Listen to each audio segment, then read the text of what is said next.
I'm so proud. Yes, I am. I'm so proud to own this album that we'll be talking about today. It is Turntable Tuesday with Thom. I'm Thom.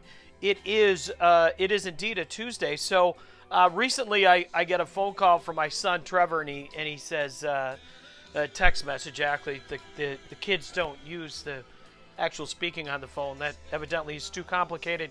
But he says he's like, "Hey man, just found this really cool album, this really cool Todd album. Do you own it?" And I said, "Oh yeah, I own it. You better believe it." What are we talking about? Todd Rundgren, of course, a wizard, a true star, alive. Now, some interesting things to note about this particular record. And honestly, I own 1,500 records, maybe a few more, maybe a few less. I mean, I got a lot of records. I really do. I got crates everywhere. Ask my wife. She's not happy about it. And I love live albums. I love double live albums. It's probably my favorite thing to own. I've got tons of double live albums.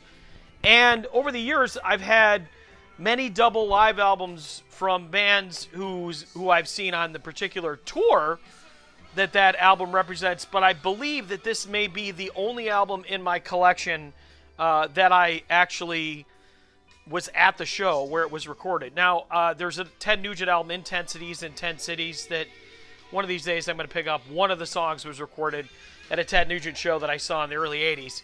But, you know, a little different than having the whole concert. Now, I recently listened to an interview with Todd. He said actually the vocals are not from this particular show, which took place in Akron, Ohio.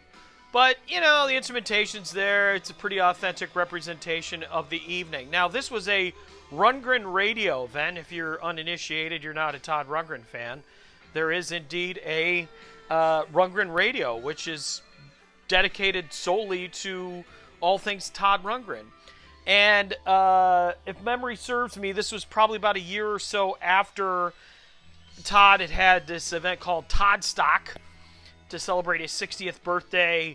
You know, he was starting to have a bit of a career renaissance, and he agreed to do this incredible Rundgren radio event in Akron, Ohio. Now, 2008, the tickets were reasonably priced, but they did have some premium seats in the front row, and for $250, you'd be right in the orchestra pit, right near Todd. You know, like you could see all of Todd, even the parts that you don't want to see if you're heterosexual male. That's a whole nother episode. So, you know, here's a little footage of me. You can actually see, my bald head.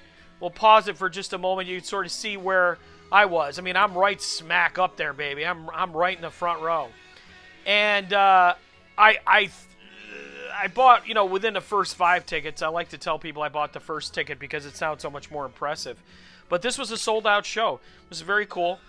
Wizard of True Star is an album that was important to Todd's career because, you know, Something Anything was the album before it, and it was very, you know, nice and singer-songwriter pop and power pop and all this great stuff. Very accessible. Wizard of True Star, he just basically says, "Hey man, I'm going to make this incredible sound collage of whatever," and it works.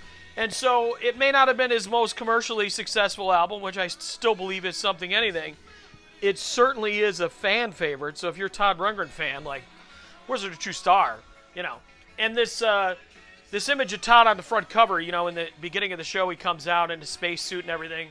It was pretty incredible. The crowd, unlike any crowd I've ever heard before or since, probably the loudest cheering I've ever heard.